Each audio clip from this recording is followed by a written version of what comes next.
नमस्ते और आपका स्वागत है। यह कहानी सिर्फ पत्रों की नहीं है।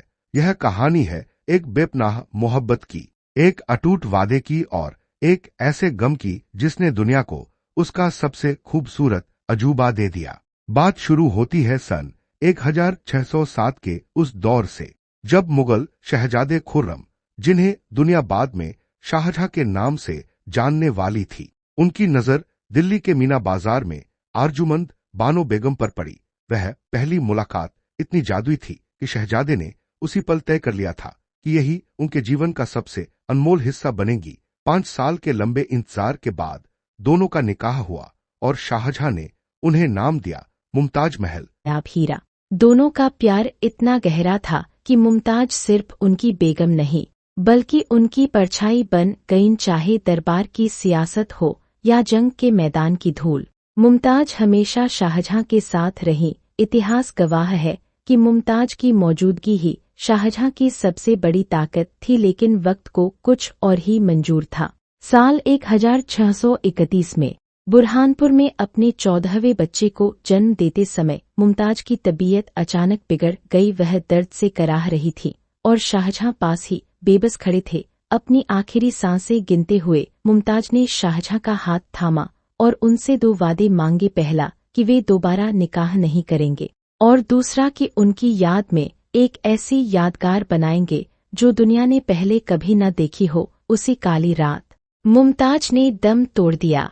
शाहजहां के लिए मानो पूरी दुनिया ही ठहर गई। कहा जाता है कि वह हफ्तों तक अपने कमरे से बाहर नहीं निकले, न खाना खाया, न किसी से बात की। जब वे बाहर आए तो उनकी कमर झुक चुकी थी और चेहरा गम से भर गया था, लेकिन उस दुख के बीच उन्हें याद था मुमताज को दिया हुआ वह वादा।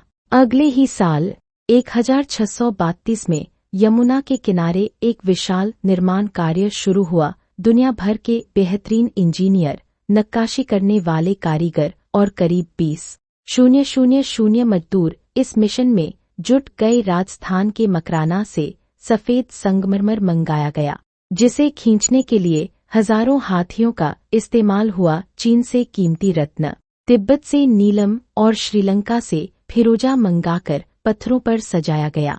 पूरे 22 साल लगे इस ख्वाब को हकीकत में बदलने के लिए, और जब काम पूरा हुआ तो दुनिया के सामने खड़ा था सफेद संगमरमर का वह चमकता हुआ ताज, एक ऐसा अजूबा जो सुबह की धूप में गुलाबी, शाम की चांदनी में दूधिया और दोपहर की तेज रोशनी में चांदी की तरह चमकता था। लेकिन विडंबना देखिए, जिस बादशाह ने अपनी मोहब्बत के लिए यह ताज खड़ा किया, उसके आखिरी दिन बहुत दुख में बीते। शाहजहां के अपने ही बेटे ने उन्हें आगरा के किले में कैद कर दिया। अपनी जिंदगी के आखिरी 8 साल उन्होंने सिर्फ उस किले की खिड़की से ताजमहल को देखते हुए बिताए। उनकी आंखों में हर पल मुमताज की याद और चेहरे पर वही पुराना दर्द रहता था। आज शाहजहां और मुमताज ताजमहल की उसी मिट्टी के नीचे हमेशा के लिए एक साथ सो रहे हैं। सदियां बीत गईं, मौसम बदले, सल्तनतें बदल गईं, लेकिन ताजमहल आज भी वहीं खड़ा है। वह हर आने वाले को बस यही सिखाता है कि इंसान चला जाता है पर सच्ची मोहब्बत अमर होती है।